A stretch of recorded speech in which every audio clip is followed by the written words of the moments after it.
What's up guys, I'm Ace, and today we're going to be looking at the charge times for all of the specialists in Black Ops 4, as well as every piece of equipment. This is actually something that I personally have been very interested in for quite some time, but haven't had the time to get around to it, so I finally did all the testing. This took a lot of time and effort to do, so hopefully you guys appreciate that. I'm going to be sharing all of the charge time for these specialist abilities, as well as every piece of equipment in the game, including a full breakdown of the equipment charge gear. So let's just hop right into it, and first up we're going to focus on the specialist abilities, so not the equipment yet, but just the abilities themselves. Before we get into comparing the actual times, I do have to mention a few things about this. First up, this is game mode specific, and there are multipliers depending on the game mode that you're playing. So what this means is, for the same specialist, you will end up charging your ability up faster in Team Deathmatch, for instance, compared to something like Domination. But it does appear that the baseline is Team Deathmatch, so those are the numbers we're going to focus on today. I'm not going to be sharing the numbers for all of the different game modes, because the real purpose of this video is comparing the specialist abilities to each other to find out which ones charge faster and which ones charge slower. If you guys are interested, here are the multipliers for the different game modes based on the Team Deathmatch time. So if you want to find the times for these game modes, just multiply the time that you see in the video here by this number, and that's how long it will take in that game mode. So for example, the free-for-all times will be identical to the Team Deathmatch times, but it is going to take you longer to earn the same specialist in Domination, and especially Search and Destroy. With Search and Destroy, it actually takes twice the amount of base time to earn that. So just keep that in mind as you're looking at the different game modes. Another thing to point out with this is I'm going to be sharing the default charge times, assuming you aren't getting any score throughout a game. So just as an example, Seraph has a very slow charge time on the Annihilator at 12 minutes, but obviously it's not going to take you a full 12 minutes to get that Annihilator in a game. The way this works is as you earn score, it will cut time off of that base timer, and therefore you start to earn it faster based on how well you're doing and how quickly you're earning score. From what I was able to determine in Team Deathmatch, for every 100 score that you earn, it will cut 29 seconds off of your total charge time for your specialist ability. Just for simplicity's sake, I'm going to round that to 30 seconds. And what this means for an Annihilator, for instance, in Team Deathmatch, is if you're able to get 2,000 score, or roughly 20 kills, of course you can get score with assists, or if you're playing in objective mode, that score will contribute as well. But just for simplicity's sake, with Team Deathmatch, just assume we got 20 kills, no assists, so it gives us exactly 2,000 score. That would cut 10 minutes off of our total charge time for the Annihilator, which means if we manage to get 20 kills in 2 minutes, which I realize is a lot, but if you manage to do that, you would be earning the Annihilator just 2 minutes into the game.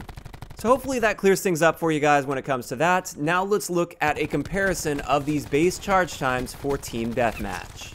I'm going to go through these in order from the fastest one that you earn to the slowest. Of course, keep in mind these numbers are going to be subject to change, and I will keep them updated with a pinned comment on this video if they change in the future. So first up, by far, the fastest specialist charge time is actually Torque's Barricade. This is from a somewhat recent update. Torque's Barricade will charge in just 4 minutes and 40 seconds, assuming you don't earn any score, which is insanely fast, and realistically speaking, you should be able to earn this barricade quite a few times within a single game. The next fastest is Crash's TAC 5, and with this one you earn that in 7 minutes, so you can really see that jump between Torque's Barricade and the next fastest, which is Crash. That goes to show just how fast you earn that barricade in comparison to the other specialists. Now after that we have a three-way tie between Battery's War Machine, Prophet's Tempest, as well as Ruin's Gravity Slam at 8 minutes. All of these will charge in exactly 8 minutes. After that we have Ajax's Shield, which will charge in 9 minutes and 20 seconds. Then we've got a two-way tie between Firebreak's Purifier and Nomad's dog, Juno, at 10 minutes and 20 seconds. And then finally we have the two specialists that are the slowest to charge. This is going to be Recon's Vision Pulse as well as Seraph's Annihilator at 12 minutes. So personally, I found these results to be quite surprising. There is a pretty big disparity between some of these, especially Torque's Barricade. I can't tell you guys how much that surprised me to see just how fast that would charge compared to the other abilities in this game. But seeing this will now definitely affect my specialist choices throughout a game.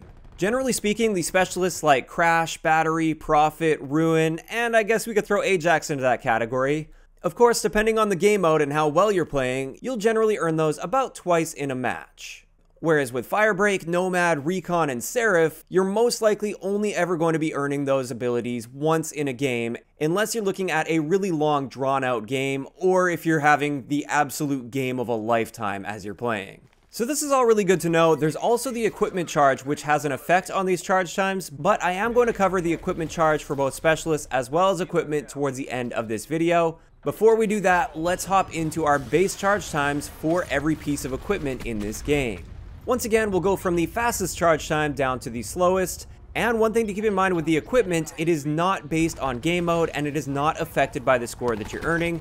These charge times are fixed and the only way that you can change them is with that equipment charge gear. So first up, the fastest charging equipment is actually Ruin's grapple gun. This will recharge in just 15 seconds. So every 15 seconds you can use that grapple gun, which is quite often. After that, the next fastest is going to be the combat axe. This will charge every 23 seconds. And I should also point out that you can pick up a thrown combat axe if it is on the ground and you go and pick that up. It will instantly fill that meter because you've now picked up the combat axe and it will be available to use again. After that, the next fastest is going to be the trophy system, which charges in 54 seconds. Then we have a three-way tie between Ajax's 9-bang, Battery's cluster grenade, and Torque's razor wire at 1 minute. After that, we have another three-way tie between the frag, the concussion, and the Molotov at 1 minute and 9 seconds. And then just 1 second slower, we have Nomad's mesh mine, which will charge in 1 minute and 10 seconds. This brings us to the next three-way tie between Prophet's seeker mine, Recon's sensor dart, and Sarah's tac deploy beacon. All of these will charge in 1 minute 35 seconds. Next is Crash's assault pack at 1 minute 40 seconds, and finally the slowest charging equipment is going to be Firebreak's reactor core at 1 minute and 50 seconds. So as you can see, there's quite a wide range of charge times for the pieces of equipment in this game, with the fastest being Ruin's grapple at just 15 seconds, and the slowest being Firebreak's reactor core at 1 minute and 50 seconds. Now, something I did want to point out with the equipment that you may have noticed is when you first spawn into a game, the equipment will start off half charged, so you'll be able to get that a little bit faster towards the beginning of the game compared to every other charge after that. If you switch classes to another class that has a different piece of equipment, or if you switch specialists and you're using the special issue equipment, it will completely reset that charge time. So now we've covered both the specialist charge times as well as the equipment charge times. Now let's get into the equipment charge gear in this game, and this is a piece of gear that you don't really hear about too often. I think a lot of the other choices are a lot more attractive, like the stim shot or the acoustic sensor or body armor. You see all of these being used very, very often, but it seems like the equipment charge often goes under the radar. So just how powerful is it? Well, for the specialist abilities, you'll be able to earn them 50% faster on the base charge time, and it seems to have no impact on the amount that the score will affect your charge time. So it will still be roughly 30 seconds off for every 100 score that you earn, but when it comes to the actual charge times, you will charge them 50% faster. This is quite a noticeable difference, and essentially what this means is with the slower charging specialists, like the Annihilator or the Vision Pulse, instead of just earning them normally once in a match, you will likely be able to earn them twice in a match. Whereas with the slightly faster charging abilities, like Battery's War Machine for instance, instead of usually getting 2 uses out of that, you'll now get 3 or maybe even 4 uses out of the War Machine within a game. So when it comes to your specialist abilities, this is definitely a very noticeable difference with equipment charge. What about the equipment? Well, it turns out you actually have the exact same effect on the equipment charge times. They will charge 50% faster if you're using the equipment charge gear, which once again is quite noticeable. For something like a cluster grenade, for instance, instead of every 60 seconds, you will now earn a cluster grenade every 40 seconds. For Ruin's grapple, instead of every 15 seconds, it's now every 10 seconds, and you will definitely be noticing this quite a bit throughout a game. So overall, I feel like this piece of gear has definitely been overlooked lately, but is it as powerful as something like a stim shot or an acoustic sensor? Will it be helping you as often? Probably not. I still think most of my classes will be consisting of stim shots, but this has opened my eyes a little bit towards the equipment charge, and I might start making a few classes with that equipment charge equipped for really specific situations and scenarios or playstyles that I'm going for. And with that, we're going to wrap up today's video on the charge times for specialists, equipment, as well as the equipment charge gear. I'd like to know in the comment section below, what did you guys think of these results? Were any of these really surprising to you? And also, do you feel like you might start implementing equipment charge into your classes from now on?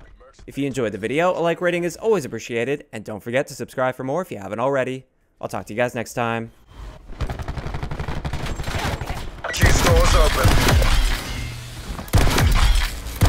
Deploying razor wire. Science in action. Sighted mover.